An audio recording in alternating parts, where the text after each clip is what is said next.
The lesson. Oh, yeah. And then so, you're in Long Beach, your uncles are legendary dudes, And my mom's from Compton. and your mum's from Compton. So Yeah. you were doing a lot of trips, between? Before Long Beach, it was Carson, Compton, then Long Beach. Ah. Yeah. See, I claim Long Beach because we actually lived in Long Beach. And I would go travel, and then even now, like my relatives and my family's like, nigga, fucking why you claim Long Beach for? Because it's all Crips. And my family's like a lot mostly Bloods, you know what I'm saying? And I was like, remember when we were growing up, you guys used to always talk shit about me and say, that's the only nigga right there that live in Long Beach, you know what I'm saying? So you know what I mean? So I was like, that's why I claim Long Beach. I was like, you know what I mean? Because you guys. So, but I always used, claim Carson, Compton, because I grew up. My grandmother's from Compton. I actually lived with my grandmother. That was like when I was younger. And then we moved. We lived in Carson, Compton, and then we moved in Long Beach. So like, my adolescence and all that was like Long Beach, Carson, and Compton. Yeah, wow. Yeah. And I mean, when you talk Long Beach and you talk Compton, they're two of the most legendary areas.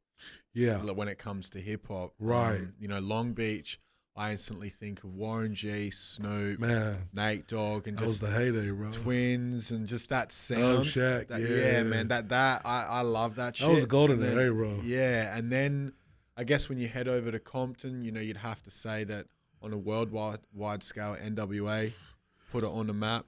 Now, what I wanted to ask you is, you would have then, if you're back and forth from those areas, you would have really been amongst it when, NWA drops Fuck the Police. Yeah. And then, I The think riots. it was, and Long Beach really started popping off in early 90s, So yeah. Yeah. So I guess, first of all, how was it being there when NWA Fuck the Police dropped and Compton really got put on the map on a worldwide scale? Like, do you remember that? Well, man, let's see what year Fuck the Police dropped. I think it was 89. 89. I think it was late 80s. Oh, bro, you know what's going on? They were actually like shooting cops too. But it wasn't really like, I don't think it was really getting, I think it was, like in our area, it was getting televised, but I don't know if they were across the country. But it was mayhem, bro, because you had the Bloods and the Crips gang banging, and then you had, Latino gangs, Mexican gangs, Sureños, like just tearing shit up, bro. Like, so it was violent, bro. This is specifically in Compton? Everywhere. Everywhere. Compton, Long Beach, Carson, just violence all over, bro. Drive-by shootings, like that was the real gang era. That was the heyday of the Bloods and the Crips. It was like from the 80s until the 90s. Yeah, man. And then so you mentioned like police were even getting shot. Yeah, so when Fuck the Police dropped, I remember an instance, like a cop got shot. I was like, damn. I think some essays did it. You know what I'm saying? I was like, whoa, that's crazy. Just walked up, blam, gave it to him. Yeah. And do you think that music at that time had an impact on the climate like that? Hey, like, of course. Yeah. Fuck yeah, bro. Big time. Talk about the fuel to the fire. That fueled it big time.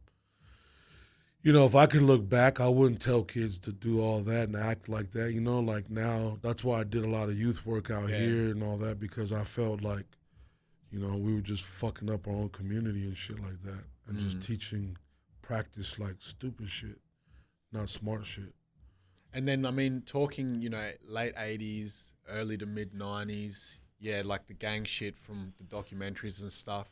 And I interviewed Spice One, and he said, that 90s period was just like, dude, people think it's bad now. And like go back to like 92, 91, 93. That's right. It's because like the media now is like, dude, back then there was a barrage of so much shit. I was like, I remember the first time I seen somebody with their head shot open. You know what I'm saying? I was like, literally how rappers say is shit like a cantaloupe. That's how that shit looked. You know what I'm saying? I was like, Well, you saw someone get their head shot off. no, they had their head shot off. You know what I'm saying? Not their head, but like a piece pushed in. You saw the aftermath. The of body, that. yeah. So what? How do you witness that? Well, I didn't witness it. We just was like in the area, and somebody got domed.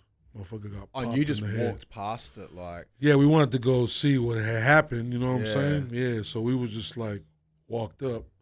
Fuck. Was like, God damn. I was little too, bro. Yeah, I was little. I think I was like 10. That was in Compton. Yeah, that was like, I think blacks and Mexicans going at it. My grandmother grew up in Spooktown, Compton Crip, on Alameda and Bennett, and then Tamarine. You go up there, and then you got Spooktown, Compton Crip, Acacia Block, Compton Crip. You got and then you cross the train tracks, and you got the CV 70s, the Cententas, the Compton Vadio 70s, and they're deep, bro. Like, it's real territorial too. It's just like, so yeah, man. It was a lot of crazy shit, bro.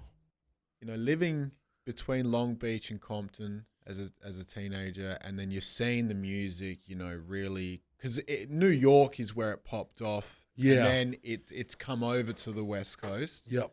West Coast has put its own spin on it. For sure. And then each pocket of the West has put its own spin on that. Yep. So yeah, like we said, Long Beach, that's G-Funk. Yeah, Bang. bro. That That was, Long Beach and G-Funk is like.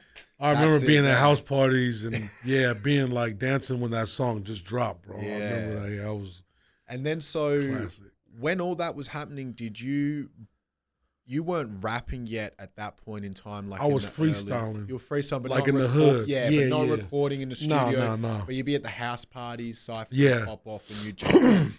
Now, in that sort of period, did you ever, being in Long Beach, ever cross paths with like a Snoop?